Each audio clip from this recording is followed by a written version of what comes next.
Bonjour, il est 10 heures, je vous propose qu'on commence pile à l'heure. Donc merci d'être là aujourd'hui pour ce premier cours des enseignements sur la santé mentale que je vais avoir le plaisir d'animer au cours des prochaines semaines. Donc vous savez que ce cours, alors je vous explique peut-être juste un tout petit peu les éléments, voilà, comment ça va se dérouler. Donc ce premier cours va durer environ 40-45 minutes, puis je vous proposerai un temps d'échange et de questions si vous voulez aborder certains des points dont j'aurais parlé. Puis il sera suivi par un séminaire animé par Jean-Sébastien Edelman, qui est maître de conférences en sociologie à l'Université Paris-Cité et qui parlera plus précisément, qui présentera un regard sociologique sur les questions de santé mentale de l'enfant sur lesquelles il travaille. L'idée étant que cet échange soit un tant soit peu interdisciplinaire. Moi, je vous parlerai de la manière dont on mesure la santé mentale quand on cherche à faire des enquêtes épidémiologiques, quand on cherche à produire des chiffres sur les problématiques psychiques.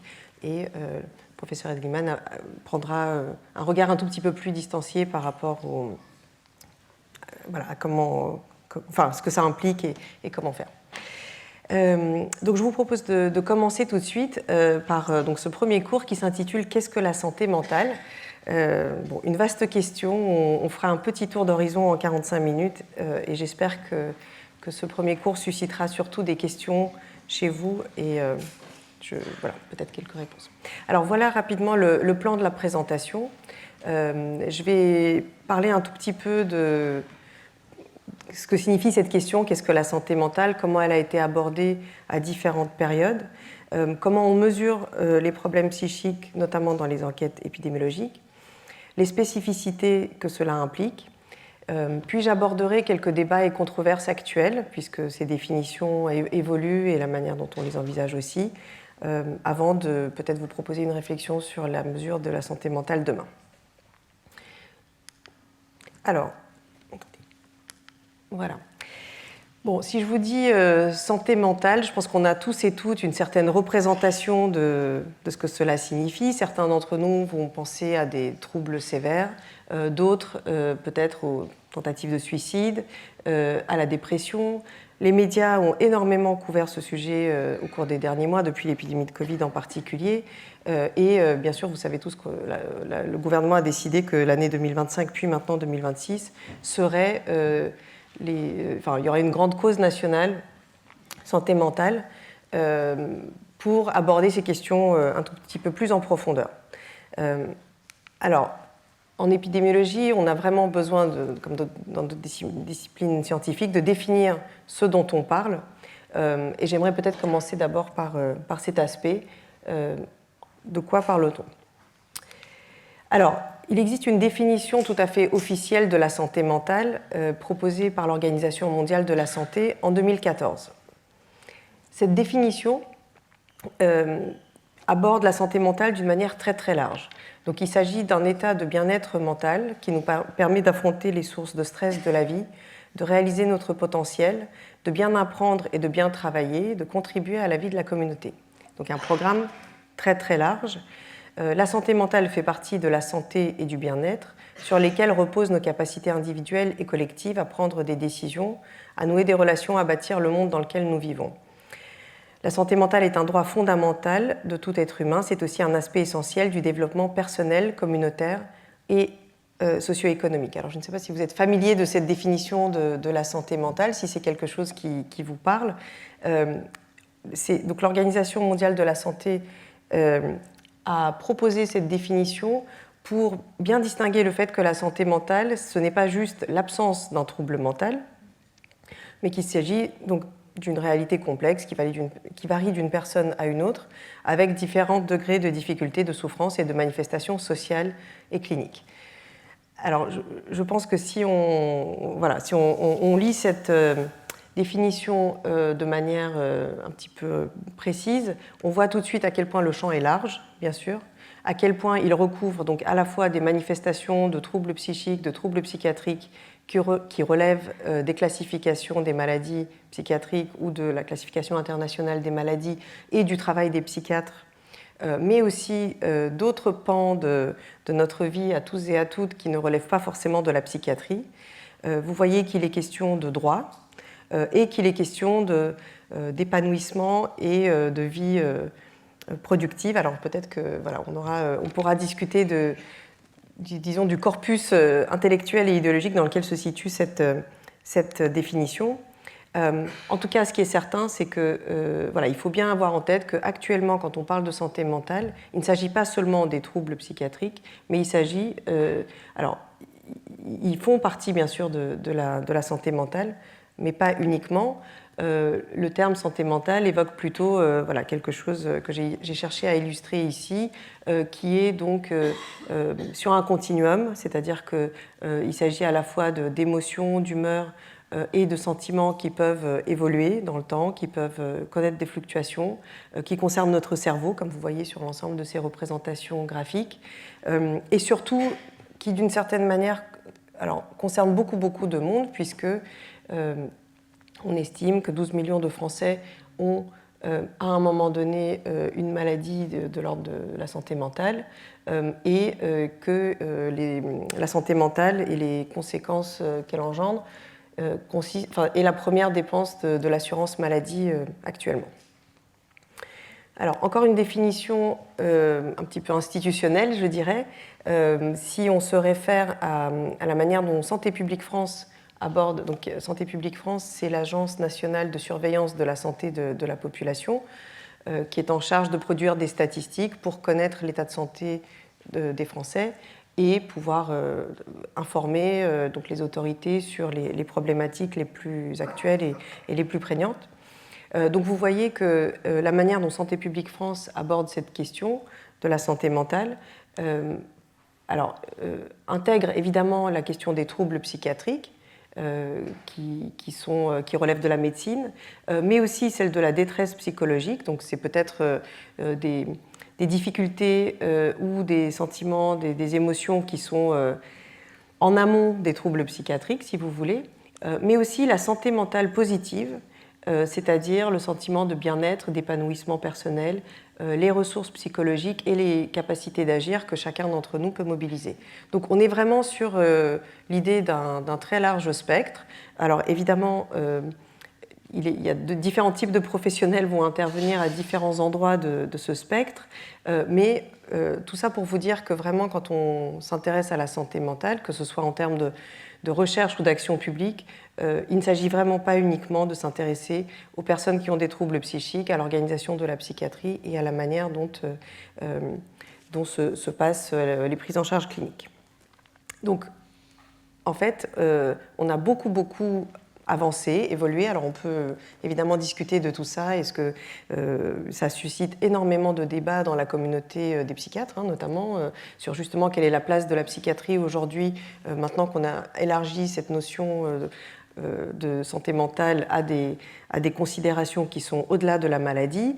On a vu émerger aussi un certain nombre de nouveaux métiers, des coachs en développement personnel, voilà, différents types de professionnels qui s'inscrivent aussi dans ce champ très large de la santé mentale. Donc tout ça peut évidemment donner lieu à énormément de questions et de réflexions. Mais voilà où nous en sommes aujourd'hui, et bien sûr c'est une évolution majeure dans l'histoire, puisque la santé mentale est une problématique qui a été étudiée depuis que la médecine existe, et que cette définition actuelle de la santé mentale est arrivée très tard dans le cours de l'histoire de la médecine. Alors si on revient aux origines des théories médicales, alors on a l'habitude de dire que c'est Hippocrate, à peu près 500 ans, enfin 400 ans avant Jésus-Christ, puis Claude Gallien, qui était un médecin italien de l'Antiquité, qui sont les premiers à avoir conceptualisé une approche qui n'était plus religieuse, mais plutôt scientifique de la médecine, et qui ont donc conçu une théorie que vous connaissez certainement, la théorie des humeurs, qui sous-entendait que la santé était le résultat d'un équilibre de différents types de forces au sein de chacun et chacune, en particulier 4 humeurs qui sont représentées ici de manière imagée s'opposent s'opposaient en chaque personne, le sang, le flegme, la bile jaune et la bile noire, et que c'était les déséquilibres de ces 4 forces qui produisaient différents types de maladies. Selon le type de déséquilibre et selon l'humeur qui était la plus prégnante, on avait certaines manifestations de certains types de problèmes de santé plutôt que d'autres. Par exemple, la bile noire est ce qui a donné lieu à la définition de la mélancolie, donc Hippocrate, puis ensuite Galien, quand il a repris la classification des maladies d'Hippocrate, a proposé que les personnes qui étaient particulièrement tristes, donc qui avaient des symptômes qu'on appellerait la dépression aujourd'hui, mais qui étaient considérées comme étant mélancoliques, l'étaient parce qu'elles avaient trop de bile noire et qu'il fallait mettre en place un certain nombre de traitements pour pouvoir rééquilibrer leur bile. Voilà. Bon, c'est une vision... alors, ce qui est intéressant dans la classification et dans la réflexion d'Hippocrate puis de Galien, c'est que, en fait, Hippocrate est sans doute le premier à avoir été parti de l'observation clinique, de l'observation des symptômes, et à avoir essayé de faire le lien entre différents types de symptômes qu'il observait chez ses patients et des causes possibles de ces symptômes essayer de trouver des causes à partir de là. Alors, un autre médecin qui a été très très important dans l'histoire de la médecine, bien sûr, et puis l'histoire de la médecine de la santé mentale également, c'est Avicenne, qui est un médecin du XIe siècle, né dans ce qui se trouve actuellement en Iran. Il a traduit les œuvres d'Hippocrate et de Galien en arabe et les a diffusées en Orient. Et il a essayé de combiner la théorie hippocratique avec celle des âmes d'Aristote. Il s'intéressait beaucoup à l'esprit. Il y a une citation notamment de son fameux canon de la médecine où il essayait de distinguer aussi où pouvaient se situer différents types de forces et d'humeurs dans le corps au travers de dessins anatomiques.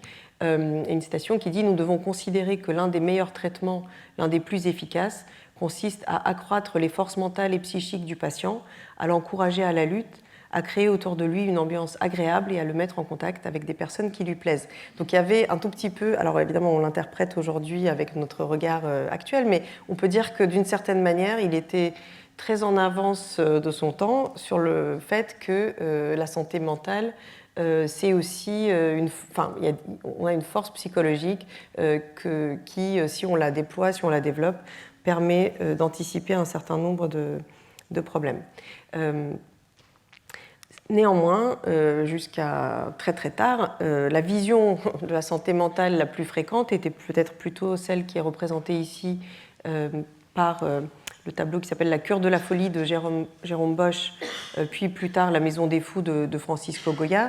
C'est-à-dire que, en fait, on considérait la santé mentale uniquement au prisme de la maladie psychique, de la folie, qui était très mal comprise. Alors ici, ce qu'on voit sur ce tableau, c'est un médecin qui essaie de guérir un patient de la folie en incisant, je ne sais pas si vous voyez bien, en faisant une incision dans son cerveau, puisqu'on pensait que ça permettait de faire sortir la folie de l'esprit. C'était sans doute pas un traitement très efficace, c'était difficile de faire des essais randomisés pour savoir si ça marchait ou pas et quelles étaient les conséquences, mais en tout cas c'est comme ça qu'on traitait la folie, et puis surtout on enfermait les personnes qui étaient considérées comme ayant des troubles psychiques dans des lieux écartés des villes, donc des maisons des fous, des asiles. Si vous avez l'occasion de visiter l'hôpital de la Pitié-Salpêtrière, il y a des conférences guidées très très intéressantes qui permettent de voir les lieux où étaient enfermés les hommes, les femmes. Il y a le bâtiment des folles notamment qui existe toujours et qui peut toujours être vu. Et on se rend compte de la manière dont la folie était traitée, c'est-à-dire qu'on enfermait les gens, ils ne sortaient pas de ces lieux et ils étaient à l'écart de la société. Alors bien sûr, dans l'histoire de la psychiatrie, un des médecins particulièrement importants est Philippe Pinel, qui était médecin-chef à l'hôpital de la Salpêtrière et qui, à la fin du XVIIIe siècle, a révolutionné la pratique de la psychiatrie en délivrant les personnes qui étaient donc enfermées à la Pitié-Salpêtrière, à la Salpêtrière plutôt, de leur chaîne. Il est généralement considéré comme une figure majeure de l'humanisation des soins psychiques, même si les gens étaient quand même enfermés dans des asiles. Il a aussi été un des pionniers des premières classifications des troubles psychiques, qui, en fait, quand même entre Hippocrate, Galien et le XVIIIe siècle, n'avait pas énormément évolué. C'est-à-dire qu'on en était encore quand même principalement à la théorie des humeurs et à une vision très peu scientifique en réalité de la santé mentale. Donc, à partir de Pinel et surtout au XIXe siècle, avec le développement alors à la fois des techniques médicales, des statistiques et aussi des différentes méthodes d'expérimentation, un certain nombre de psychiatres, et donc notamment Émile Kraepelin qui est particulièrement célèbre pour avoir identifié les symptômes de la schizophrénie, qui s'appelait dementia praecox, qu'il a appelé dementia précox puisqu'il pensait que c'était un type de démence précoce. Donc ces médecins ont commencé à observer de manière plus systématique les manifestations des différents troubles psychiques, à les répertorier, à les organiser en classification. Et à partir de là, les classifications modernes ont émergé. Avec d'ailleurs comme je disais, Kraepelin est vraiment le père de la schizophrénie. La définition de la schizophrénie a en partie évolué depuis, mais en réalité, il a vraiment posé les bases qu'on retrouve dans les classifications existantes aujourd'hui. Alors, il s'est quand même passé des choses au XVIIIe siècle, alors notamment avec les Lumières. Il y a un autre médecin qui est très célèbre et qui a joué un rôle important, qui s'appelle William Cullen, dans la définition des troubles. Mais disons que il a fallu attendre le XXe siècle et les classifications internationales des maladies, mais surtout le manuel diagnostique et statistique des troubles mentaux proposé par l'Académie américaine de psychiatrie pour avoir une classification assez organisée et systématique des troubles psychiques. Pourquoi ces classifications ont-elles émergé ? Parce qu'à partir de la Première Guerre mondiale, mais surtout au moment de la Seconde Guerre mondiale, les psychiatres américains ont vu la nécessité de pouvoir, d'évaluer à grande échelle les conscrits qui partaient faire la guerre en Europe, pour pouvoir identifier ceux qui avaient des difficultés psychiques déjà ou qui risquaient d'en avoir à la suite de leur déploiement. Et les classifications qui avaient été proposées par des médecins tels que Kraepelin et qui s'appuyaient surtout sur les symptômes psychiques observés parmi des personnes qui avaient des troubles sévères ne pouvaient pas correspondre à l'ensemble des difficultés, ne correspondaient pas au spectre des difficultés psychologiques qui pouvaient être exprimées par les conscrits qui partaient. Donc, pour simplifier, Kraepelin avait observé des patients qui étaient hospitalisés, donc il avait défini les symptômes de la schizophrénie, des démences précoces par exemple, des démences de différents types de troubles cognitifs, mais la classification qu'il a développée ne permettait pas d'identifier si quelqu'un avait un trouble dépressif, un trouble anxieux ou avait possiblement un risque de décompenser à la suite du déploiement pendant la guerre. Et donc, tout ça a donné lieu à beaucoup de discussions et beaucoup d'interrogations sur la possibilité de pouvoir mesurer à grande échelle les troubles psychiques. Et à partir des années 50, les psychiatres américains ont donc proposé une classification. Les premiers manuels diagnostiques et statistiques étaient très largement basés sur les théories de la psychanalyse, puisque ces théories-là qui étaient à l'époque dominantes et qui expliquaient les difficultés psychologiques qui servaient à expliquer les difficultés psychologiques, ces théories étant basées sur l'idée que nous vivons des conflits internes qui s'expriment par différents types de symptômes. Et donc les premières versions du DSM partaient non pas des symptômes, mais d'une approche plutôt théorique sur le fait que, sur l'observation des manifestations des conflits internes que les gens présentaient quand ils étaient face à leurs soignants. Donc le DSM est parti de ça, mais cette classification a connu un certain nombre de difficultés d'application, en particulier le fait que le DSM donc, a été conçu pour pouvoir mesurer de manière reproductible et à grande échelle les troubles psychiques. Or, les symptômes basés sur les conflits internes étaient très difficiles à évaluer. Et donc, chaque soignant pouvait évaluer de manière différente ces symptômes, ce qui, du coup, ne répondait pas à la nécessité de pouvoir obtenir des diagnostics reproductibles et facilement observables. Donc, il y a eu une évolution au cours du temps jusque dans les années 80, une révolution complète du DSM qui est passée à une évaluation des troubles psychiques uniquement par les symptômes. Là, aujourd'hui, toutes les théories psychanalytiques ont entièrement été écartées de cette classification et elles ne se basent que sur l'observation des symptômes, ce qui donne lieu aussi à des critiques, mais ça, on pourra peut-être y revenir. Néanmoins, l'avantage, en tout cas pour pouvoir faire de la recherche et pour pouvoir faire des études épidémiologiques à grande échelle, c'est que ces symptômes sont relativement observables et peuvent être mesurés, que ce soit par les personnes elles-mêmes, si c'est en répondant à des questionnaires, ou par des personnes qui les évaluent. Alors pour vous donner peut-être un exemple de quelques troubles mentaux fréquents tels qu'ils sont définis dans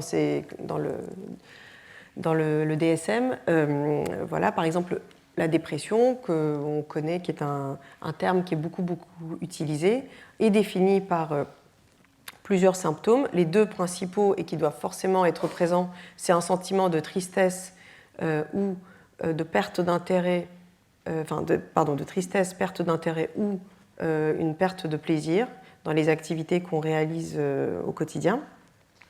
Et ces deux symptômes doivent être accompagnés par 5 autres symptômes parmi une liste proposée par le DSM, donc qui recouvre la perte de poids, mais il y a aussi c'est-à-dire les variations de poids, puisque c'est principalement ce qu'on observe, c'est principalement des pertes de poids, mais certaines personnes au contraire prennent du poids, donc il y a des variations dans un sens comme dans l'autre, l'insomnie ou l'hypersomnie, l'agitation ou le ralentissement psychomoteur, la fatigue, le sentiment de culpabilité, des difficultés de concentration et, dans les cas les plus graves, des pensées morbides ou des pensées suicidaires.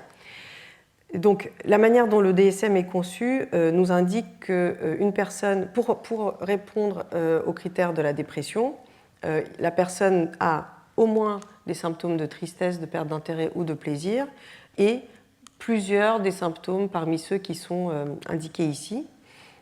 Donc, je vais vous le montrer dans quelques instants. On a des questionnaires qui permettent de mesurer ces symptômes. Je pense qu'on voit tout de suite à quel point le diagnostic est quand même pas très... Alors, à la fois, la dépression, on voit bien de quoi il s'agit, et en même temps, c'est un diagnostic qui n'est pas très précis, parce que si on peut soit perdre du poids, soit en gagner, être insomniaque ou au contraire dormir beaucoup, être agité ou au contraire être très ralenti, bon, voilà, on voit bien qu'il y a déjà une multiplicité de symptômes qui peuvent s'exprimer, voilà, qui ne sont pas les mêmes chez tout le monde. Et d'ailleurs, il y a beaucoup de discussions sur le fait que la dépression est un trouble, et ça j'y reviendrai, probablement très très hétérogène en réalité.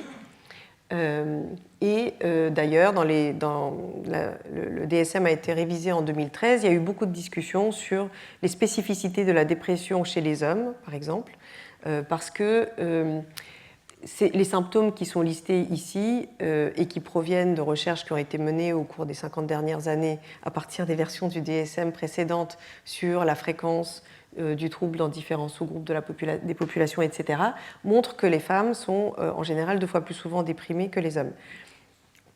Et il est possible que les femmes souffrent plus de certains types de troubles que les hommes, mais il y a eu une discussion sur le fait que les symptômes qui sont listés ici sont peut-être ceux qui caractérisent plus particulièrement les femmes quand elles sont déprimées, et que d'autres types de symptômes comme l'irascibilité, l'irritabilité, des colères très fréquentes qui peuvent caractériser la dépression chez les hommes, enfin en tout cas c'est ce que suggèrent certains psychiatres, ne font pas partie de cette classification et donc voilà, de manière un tout petit peu logique, on retrouve plus de cas de dépression chez les femmes. Voilà. Quoi qu'il en soit, voici comment est définie la dépression aujourd'hui dans le DSM.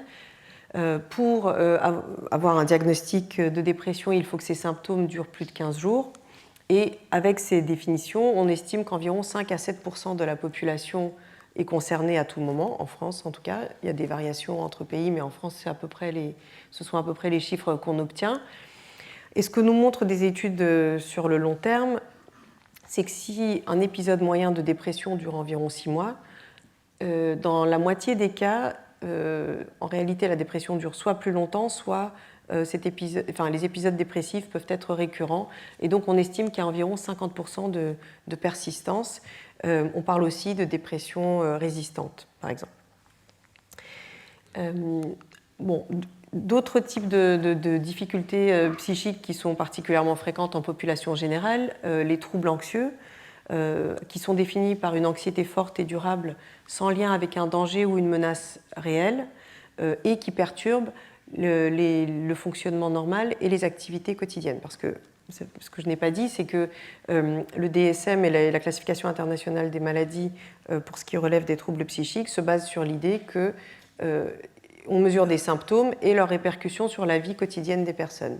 D'une certaine manière, si on a certains types de difficultés, mais qu'elles n'ont pas de répercussions négatives sur la vie de tous les jours et sur les activités qu'on est censé mener, il ne peut pas s'agir de troubles psychiques. Voilà, c'est un peu le cœur du diagnostic.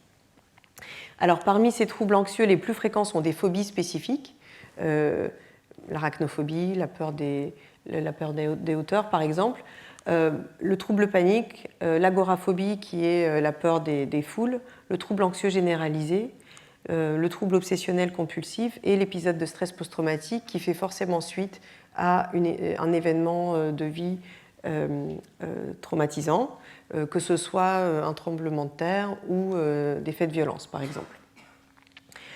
Donc, les enquêtes épidémiologiques nous enseignent que les troubles anxieux sont plus fréquents que la dépression. Ils concernent 5 à 17% de la population à tout moment et environ une personne sur 5 au cours de la vie. Elles donnent moins lieu à des prises en charge médicales. Pour la dépression, on estime en France qu'environ une personne sur 3 ayant les symptômes listés ci-dessus a recours à des soins, va chez un professionnel de santé, la plupart du temps un médecin généraliste. Les recours aux psychiatres ou aux psychologues sont plutôt secondaires. Pour ce qui est des troubles anxieux, les recours aux soins sont moins fréquents, mais c'est peut-être aussi parce que l'impact fonctionnel des troubles anxieux est peut-être moins brutal, en tout cas dans certains cas. Par exemple, si on pense aux phobies spécifiques, on peut probablement, d'une certaine manière, vivre avec plus facilement qu'en cas de dépression. Voilà. Et puis un troisième type de troubles psychiques qui sont très fréquents, qui font partie des classifications des troubles psychiatriques et qui sont les addictions. Les addictions définies par un usage excessif, incontrôlé, avec des conséquences négatives pour la santé et la vie sociale, de certains types de produits ou de certains types de comportements, puisque les addictions peuvent concerner des produits psychoactifs, mais aussi un certain type de comportements. L'addiction se manifeste aussi par des symptômes de craving, de tolérance et de symptômes de manque. Et on estime que 5 à 12% de la population est concernée à tout moment. Donc, voilà, ces troubles sont fréquents, avec des impacts importants en termes de vie sociale, de vie professionnelle, de vie familiale, et causent de la souffrance à échelle individuelle et aussi pour la société. Alors, pour rester sur les classifications, c'est un panorama assez rapide, donc bien sûr on pourra y revenir dans la discussion si vous avez des questions précises, mais le fait d'observer les symptômes et de les classer selon différents types de manifestations donne lieu à des évolutions dans le temps. Par exemple, une des évolutions évidemment marquantes est que pendant très longtemps, l'homosexualité a été considérée comme un trouble psychiatrique, jusqu'en 2018 dans la classification internationale des maladies, parce que c'était considéré, alors c'est sur la base des théories psychanalytiques qui ont été donc à la source des premières classifications des maladies psychiques, qui considéraient qu'il s'agissait du résultat d'un conflit interne Les théories psychanalytiques initiales, en tout cas, considéraient que l'homosexualité était une déviance sexuelle. Donc, évidemment, on sait aujourd'hui que ce n'est pas un trouble psychiatrique. Par contre, de nouveaux types de troubles ont émergé avec le temps, notamment le trouble du jeu vidéo, qui est inclus dans les classifications internationales depuis 2018 et qui est une forme d'addiction aux jeux vidéo, qui concerne probablement entre 5 à 6% des jeunes, plutôt des garçons que des filles. Voilà. Mais en tout cas, il s'agit d'un comportement compulsif où on joue de manière répétée au détriment d'autres activités de sa vie et sans pouvoir contrôler ce comportement.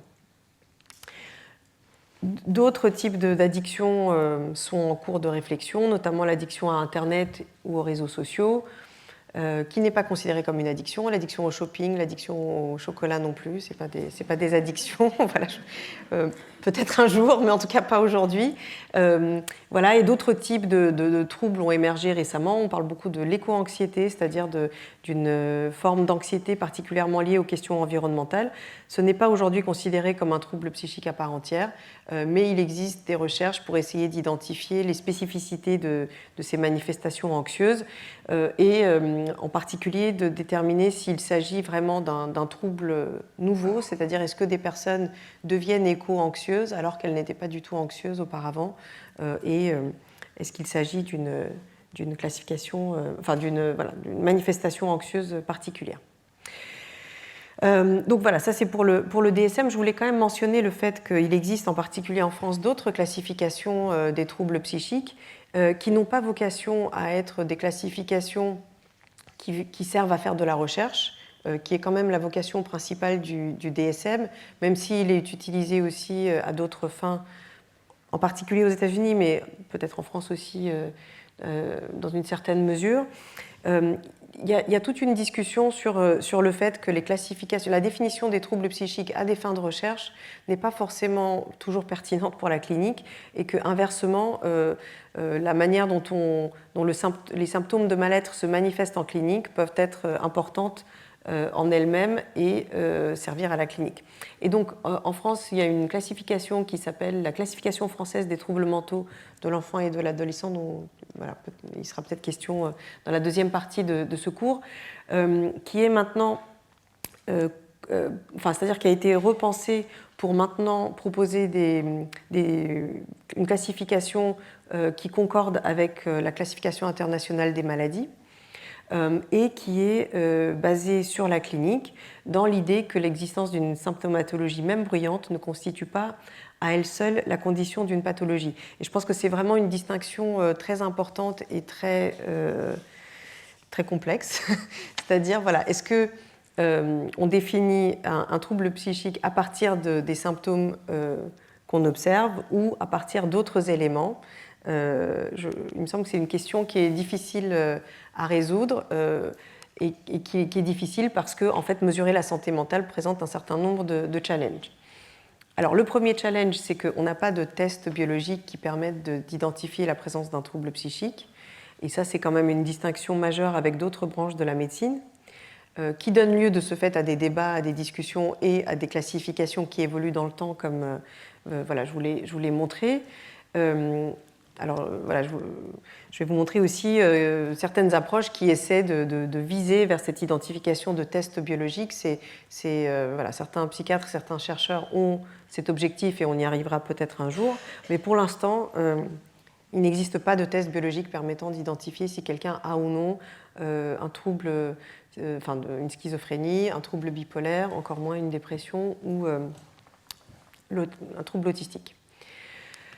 Je l'ai déjà dit, mais les définitions et les cadres conceptuels sont variables, c'est-à-dire si on se place du point de vue de la clinique ou du point de vue des théories qui ont été développées pour essayer de comprendre la psyché, on observe des choses et on les mesure de manière totalement différente.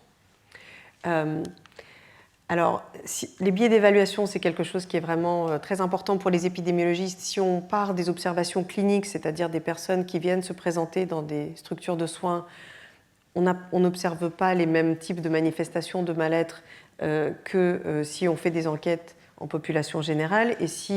Et on peut à la fois chacun et chacune avoir une appréciation subjective de son propre état et de celui des personnes, enfin des autres personnes si on évalue la santé mentale de quelqu'un d'autre, parce qu'on a des biais d'évaluation qui nous sont propres, mais aussi parce que c'est une thématique, la santé mentale continue d'être stigmatisée à tel point qu'il existe un phénomène qui s'appelle l'autostigmatisation, au travers duquel les personnes concernées elles-mêmes considèrent que leurs symptômes sont négatifs et ont un impact, c'est-à-dire leur cause des problèmes, et donc peuvent être amenées à ne pas évaluer ces symptômes de la manière la plus neutre ou objective possible.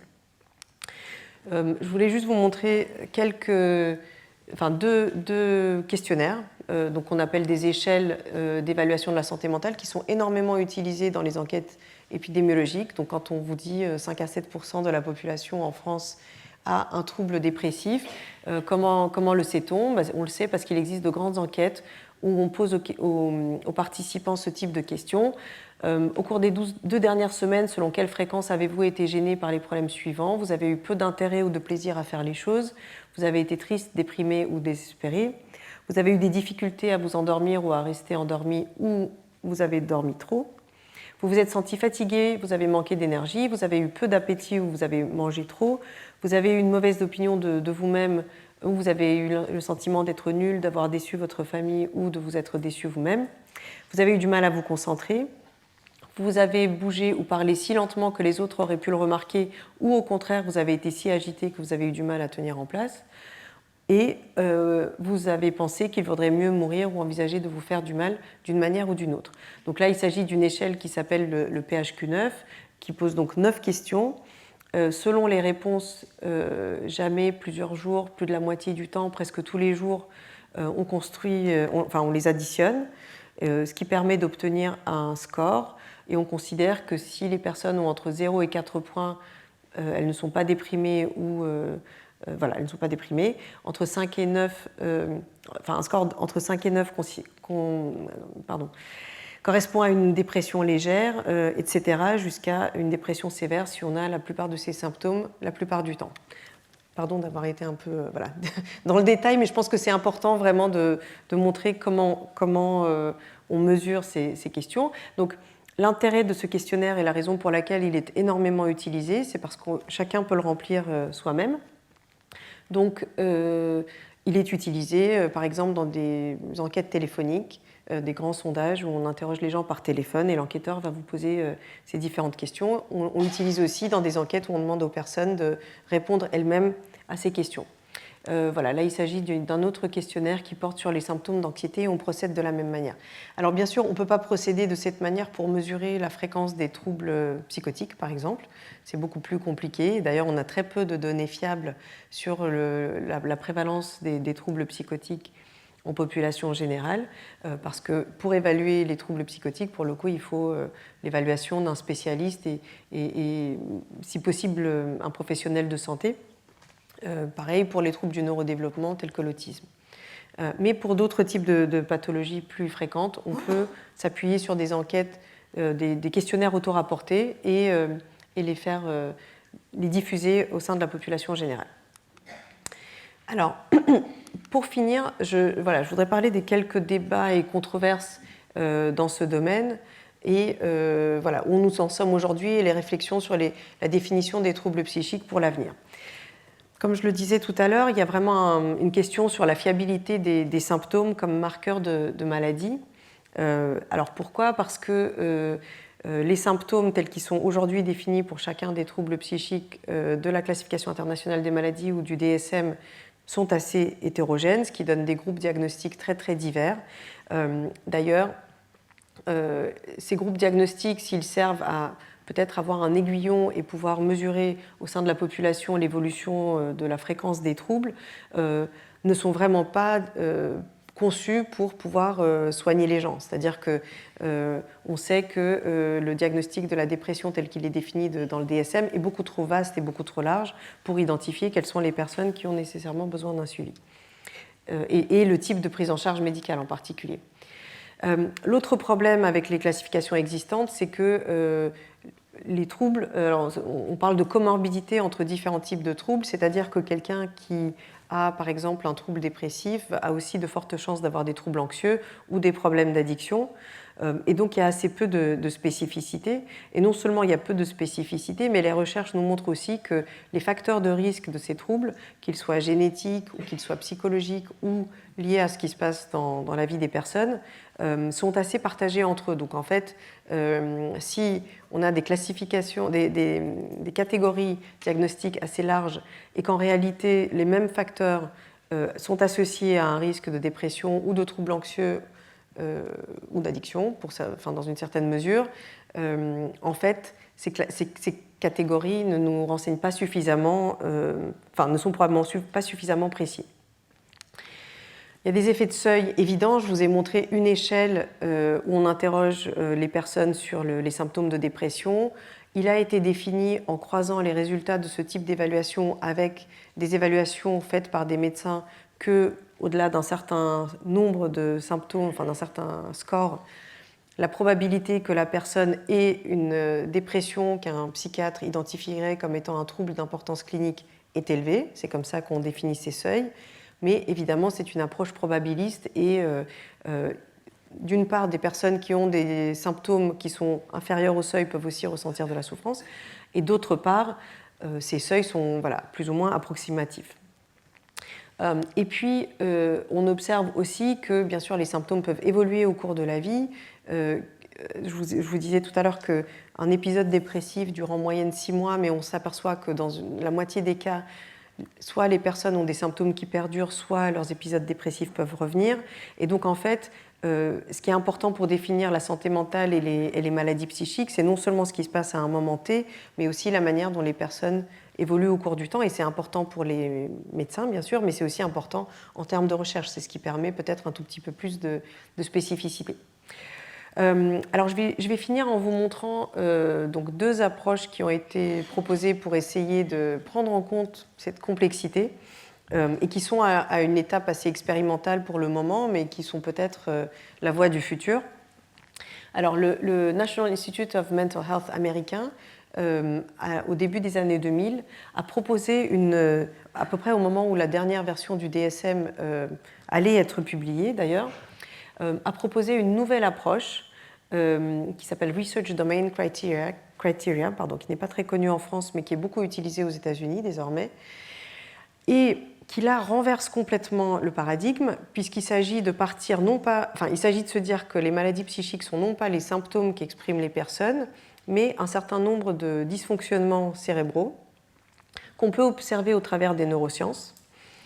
Et que c'est de cette manière-là qu'on va rendre l'approche et la mesure des troubles psychiques plus scientifiques, plus rigoureuses et plus précises.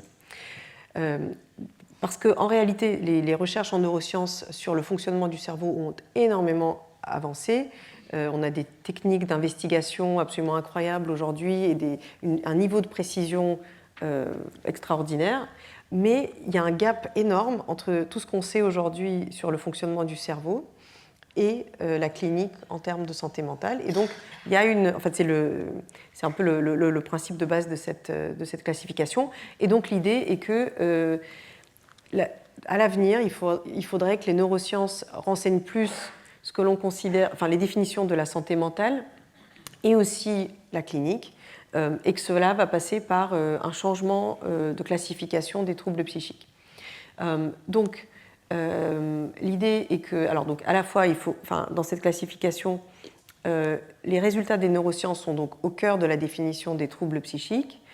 On parle non plus de catégories binaires, mais plutôt de dimensions psychologiques qui sont donc sur un continuum. Cette classification intègre des éléments biologiques et comportementaux. Donc les niveaux de symptômes sont mesurés de manière dimensionnelle et non plus de manière binaire oui-non. Et puis, on intègre donc les trajectoires développementales et des facteurs environnementaux dans l'idée que la santé mentale se déploie tout au long de la vie. Alors, pour l'instant, cette approche est en partie utilisée dans des recherches en neurosciences. Elle n'est évidemment pas utilisée du tout pour diagnostiquer ou soigner les personnes, mais c'est l'objectif. Une autre approche qui a été proposée est celle c'est une approche qui est proposée par des psychologues qui consiste à en fait se défaire des catégories de troubles qui existent aujourd'hui et avoir une vision dite transdiagnostique. Donc à partir de l'idée que les principaux troubles psychiques ont des symptômes en commun, des facteurs de risque en commun. On sait maintenant, au travers des recherches en neurosciences, que certains des mécanismes cérébraux sous-jacents sont partagés également. Et en plus de ça, les traitements ne sont pas spécifiques et en particulier, si on pense par exemple aux troubles dépressifs, troubles anxieux, on peut utiliser des traitements... les traitements ne sont pas spécifiques. L'idée, c'est qu'en fait, plutôt que de distinguer différents types de troubles anxieux, différents types de troubles dépressifs, il s'agirait de regrouper l'ensemble de ces difficultés dans l'idée que nous avons chacun une certaine propension à la psychopathologie qui va se manifester de différentes manières, soit par des troubles anxieux, soit par des troubles dépressifs, soit par des addictions, soit par d'autres types de difficultés, à un moment donné de la vie qu'on ne peut pas prédire et d'une façon qu'on ne peut pas prédire en fonction d'un certain nombre de facteurs de risque. Donc là aussi, il s'agit d'avoir une approche longitudinale, croisant différents types de diagnostics pour en fait correspondre plus à la clinique en réalité. Et donc c'est très différent de ce que je viens de vous dire il y a 2 secondes sur les neurosciences. Là, c'est une approche qui part dans une direction différente. Et puis enfin, pour terminer, la recherche avance. Alors, il y avait beaucoup d'espoir dans la recherche en génétique, notamment. On sait que les troubles psychiques sont hérités au sein des familles et énormément de moyens ont été mis en œuvre pour essayer d'identifier des facteurs génétiques qui pouvaient prédire la survenue de certains types de troubles. Le génome humain a été décodé dans les années 2000, mais on n'a pas trouvé les gènes de la psychopathologie, enfin des troubles psychiques, et bon, peut-être d'une certaine manière tant mieux. Ce qui a émergé entre-temps, c'est plutôt l'idée que, oui, on a un terrain génétique, chacun et chacune, qui peut peut-être favoriser le risque de certains types de problèmes psychiques, mais ce terrain génétique n'est important que si il est en interaction avec des conditions de vie, des événements de vie, des choses qui nous arrivent dans la vie de tous les jours. C'est plutôt tout ce qui concerne l'épigénétique dont j'aborderai au cours d'un des prochains cours début 2026. Mais on n'a pas trouvé les facteurs de risque génétiques, mais il n'empêche que des recherches très poussées continuent de rechercher des biomarqueurs sanguins, des biomarqueurs en termes d'imagerie médicale, par exemple, qui pourraient identifier la présence d'un certain type de trouble et aider au diagnostic. On est encore très très loin de l'idée que des biomarqueurs pourraient remplacer les symptômes exprimés par les personnes comme source et comme base du diagnostic, mais on arrivera peut-être un jour à trouver des biomarqueurs qui appuient le diagnostic basé sur les symptômes exprimés par les personnes. Alors, pour finir, pour qu'on ait le temps d'échanger si vous le souhaitez, comment mesurera-t-on la santé mentale demain ? C'est difficile à dire. Vous voyez qu'aujourd'hui s'opposent des courants très très différents entre des approches basées principalement sur la clinique, qui continuent d'exister et qui continuent d'être la manière dont on identifie les troubles psychiques dans le système de soins, en tout cas c'est le cas en France. Des approches très basées sur les neurosciences et qui vont certainement connaître un essor puisque les techniques permettant d'étudier le cerveau humain ont énormément évolué et vont continuer à évoluer. Et puis des approches qui vont plutôt chercher du côté de manifestations biologiques, pas forcément dans le cerveau, qui pourraient aussi être des compléments d'information.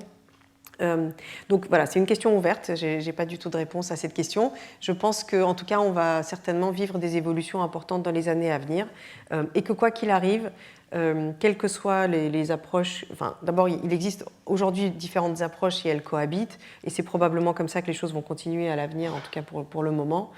Mais quoi qu'il arrive, je pense qu'on peut s'interroger sur qu'est-ce que la santé mentale, comment la mesurer, qu'est-ce qu'on met derrière les mots et les termes, parce que c'est aussi comme ça que la réflexion avance. Voilà. Merci